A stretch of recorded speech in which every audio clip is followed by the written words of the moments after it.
There is a single checkpoint on the Russian border called Izvarin. Almost nobody outside this war has heard of it, but nearly every tank, every shell, and every fresh conscript Russia pushes into the Donbass passes through it first.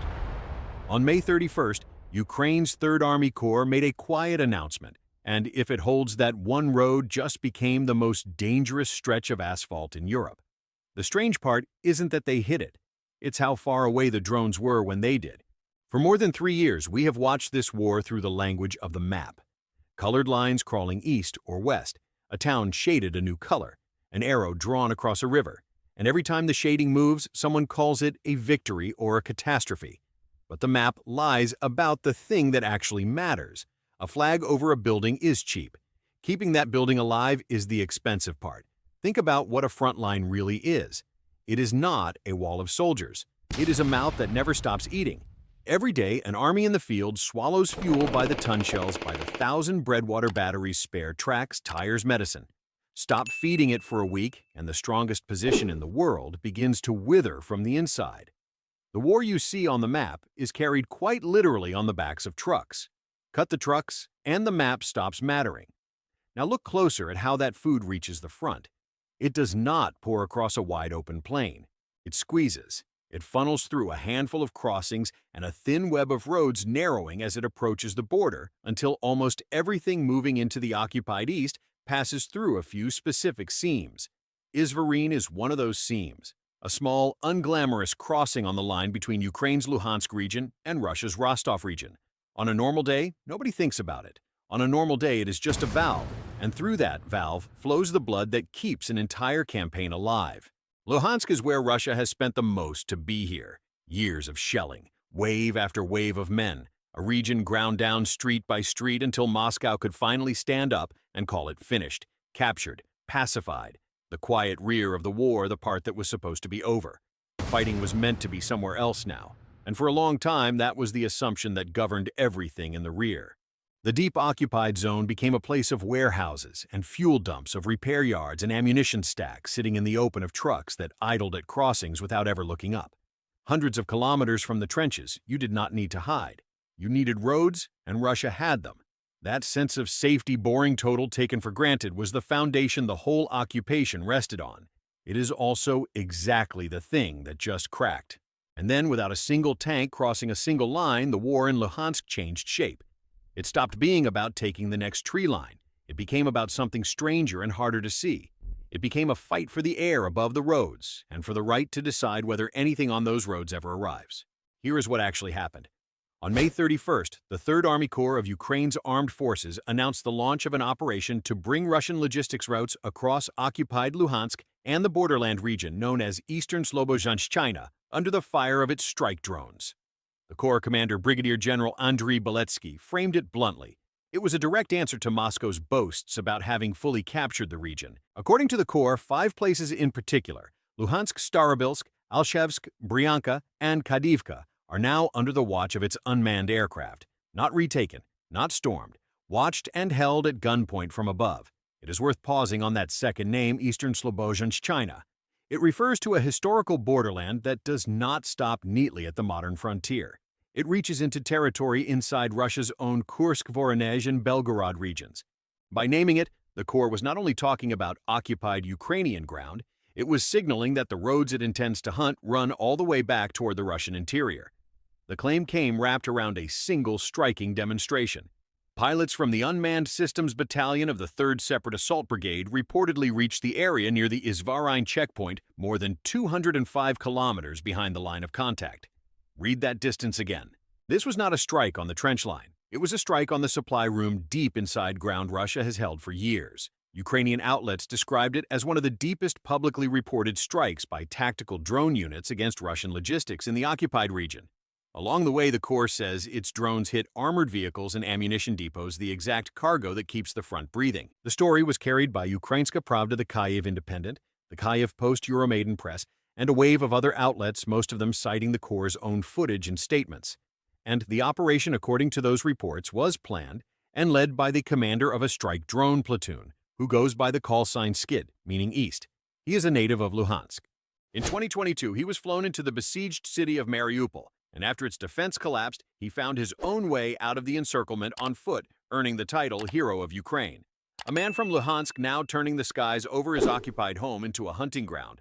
The symbolism writes itself. But here is the part responsible analysts have to say out loud. This is Ukraine's account. The footage is Ukraine's footage. Independent confirmation of how completely those roads are sealed simply does not exist yet. And the word everyone is reaching for control does not mean what the headlines suggest. The Third Army Corps did not recapture Luhansk. Those cities are still occupied. What the Corps is claiming is something narrower and in some ways more interesting, not the ground, but the movement across it. This is also not the first time. Back in April, the 1st Corps of Ukraine's National Guard Azov announced almost the same thing near occupied Donetsk, declaring it would strike anything moving along Russian supply routes there. So Luhansk is not a one-off stunt. It is the second loud chapter of a doctrine that Ukraine is now applying front by front across the entire East. And it does not stand alone within Ukraine's wider campaign against the Russian rear. Ukrainian military intelligence has been working to choke the land corridor linking Crimea to Donetsk. Forbes has reported on remote road mining quietly disrupting Russian resupply. Seen together, the drone net over Luhansk is one move in a deliberate strategy not to outfight the Russian army at the front, but to starve it on the way there. So let's strip away the word control and look at the machine underneath it. Because this is where the real story lives, and it has almost nothing to do with flags. Start with what control actually means here. It does not mean a fence. It does not mean a sealed border. It means this: enough eyes and enough cheap weapons in the air, often enough that moving a vehicle down those roads in daylight becomes a gamble you can lose in seconds. That is the entire concept, not a wall, a risk. Now the math that makes it lethal. A military position is only as strong as its throughput, the volume of supply that actually reaches it day after day. Men hold ground, yes, but men without shells are spectators. Vehicles without fuel are scrap. The moment you choke the flow, the position starts to decay, and it decays whether or not anyone ever assaults it directly. You don't have to break the door down. You just stop the deliveries and wait. And there is a cruel delay built into all of this. Cut a unit's supply today, and nothing dramatic happens tomorrow. The men burn through the fuel and shells already stacked beside them, and from the outside, everything looks fine. The danger is the lag. A position can appear fully intact right up until the moment its stockpiles run dry, and then it fails all at once with no warning on any map. Interdiction does not announce itself. It arrives as a sudden, unexplained collapse weeks after the roads first went quiet. And the geography hands the attacker a gift. Russian logistics in the Donbass do not have endless roads to choose from. After years of strikes on rail lines and major hubs, much of the load shifts onto trucks, and those trucks funnel through a limited network that narrows toward the border. A few arteries carry a wildly disproportionate share of everything. Izvoriin is one of them. Squeeze a choke point like that, and you are not nibbling at the edge of the war. You are pressing on its windpipe. Then there is the weapon doing the squeezing, and this is the quiet revolution. We are not talking about cruise missiles. We are talking about small drones, reconnaissance quadcopters that watch the roads, first-person view drones that dive into a target for a few $100s, and increasingly fiber optic drones that trail a hair-thin cable behind them, immune to the jamming that used to be Russia's best answer. Layer those together, and you get something that has rarely existed before. At this scale, a persistent, patient, low-cost killing field stretched over open road that does not blink and does not get bored. Sit with the fiber optic part for a second because it is the hinge of the whole thing. A normal drone listens for a radio signal, and a radio signal can be jammed, which is why for 2 years electronic warfare was Russia's great equalizer. A fiber drone has no signal to jam. It flies on a wire, spooling out a thread of glass behind it, deaf to every jammer in the country. The single shield Russia leaned on hardest goes blind against it. That one change is what turned roadside harassment into something much closer to denial. Watch what that does to the other side. A Russian quartermaster can still send his convoy. But now he sends it at night in smaller packets by longer back roads with more fuel burned, more breakdowns, more time lost. Every adaptation that keeps his trucks alive also slows them down and shrinks how much he can move.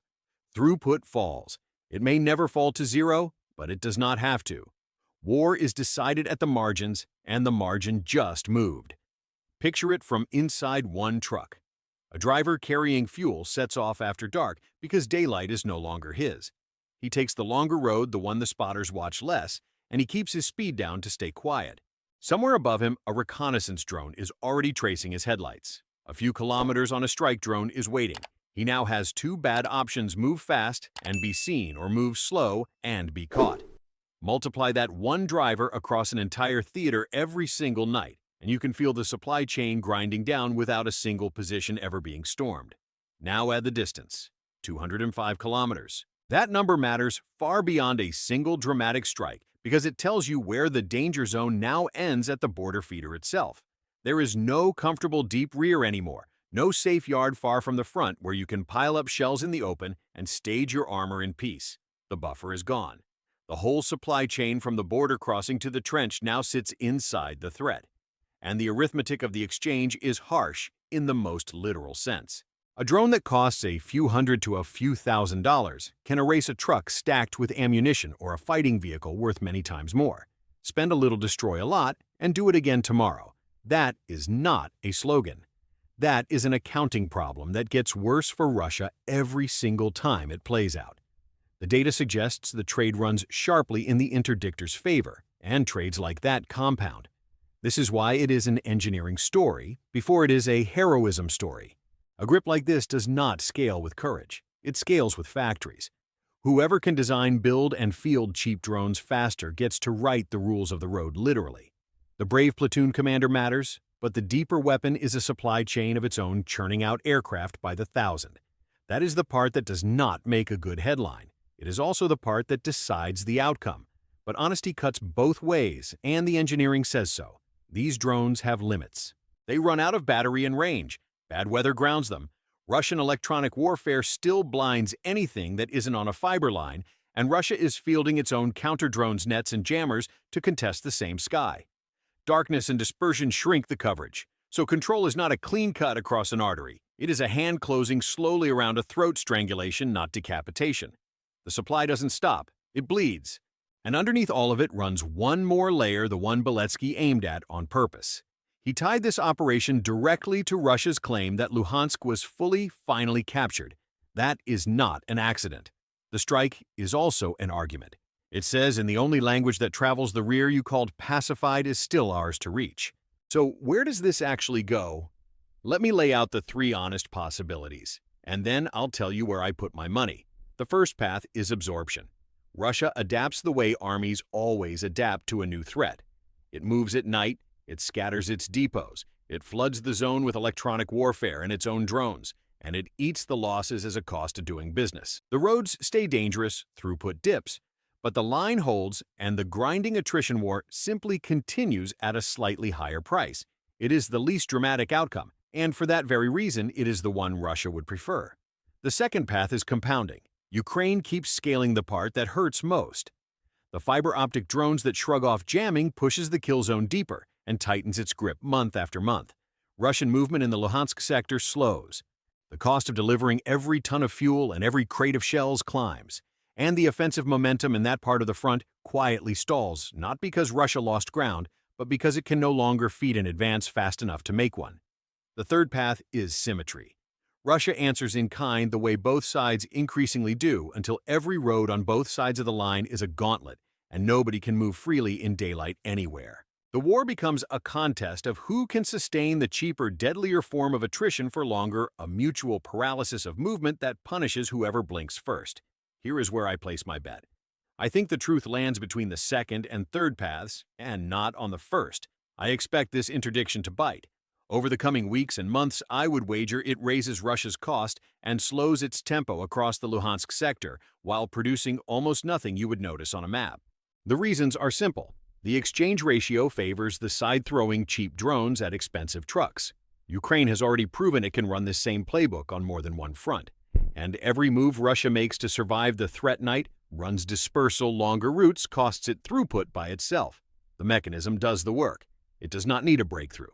History in this war leans the same way. Every time one side has found a cheap way to punish an expensive habit, the expensive habit has eventually had to change, and changing it has always cost time, range, and tempo.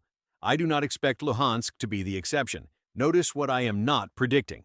I am not giving you a date. I am not telling you a city will fall. This is a prophecy about throughput and exchange ratios, not about lines on a screen.